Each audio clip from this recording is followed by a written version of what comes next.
ചില ആളുകൾ സംശയം ചോദിക്കും, ക്ഷണികമായൊരു കാലഘട്ടത്തിൽ മനുഷ്യർ ചെയ്ത തെറ്റിന് അനന്തമായ അവസാനമില്ലാത്ത കാലത്ത് നരകത്തിൽ ശിക്ഷിക്കുന്നത് അനീതിയല്ലേ? ആളുകൾ ധരിച്ചിട്ടുള്ളത് ഒരാൾ തെറ്റ് ചെയ്ത സമയവും ടൈമും അതിൻ്റെ ദൈർഘ്യവും അനുസരിച്ചാണ് ശിക്ഷ എന്നാണ്. അതല്ല.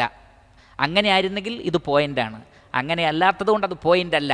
കാരണം അല്ലാഹു സുബ്ഹാനഹു വ തആല ശിക്ഷിക്കുന്നത് തെറ്റിൻ്റെ ദൈർഘ്യമനുസരിച്ചല്ല, തെറ്റിൻ്റെ ഗൗരവമനുസരിച്ചാണ്.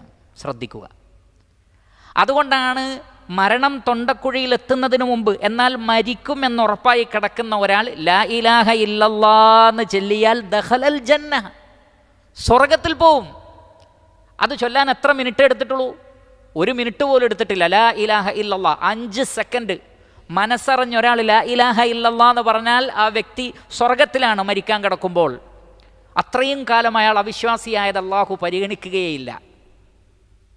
നേരെ മറിച്ച് സമയദൈർഘ്യം നോക്കുകയാണെങ്കിൽ ഇത്രയും കാലം 70 വർഷം അല്ലെങ്കിൽ 80 വർഷം ശിർക്ക് ചെയ്തു, 5 സെക്കൻഡ് കൊണ്ട് ലാ ഇലാഹ ഇല്ലല്ലാഹ് എന്ന് പറഞ്ഞാൽ ഞാൻ രക്ഷപ്പെടുത്തട്ടെ, അതുകൊണ്ട് പറ്റൂല എന്ന് റബ്ബ് പറയുമോ? പറയൂല. അൽഹംദുലില്ലാഹ്.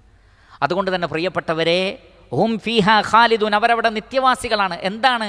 ചെയ്ത തെറ്റിൻ്റെ ഗൗരവമാണ്.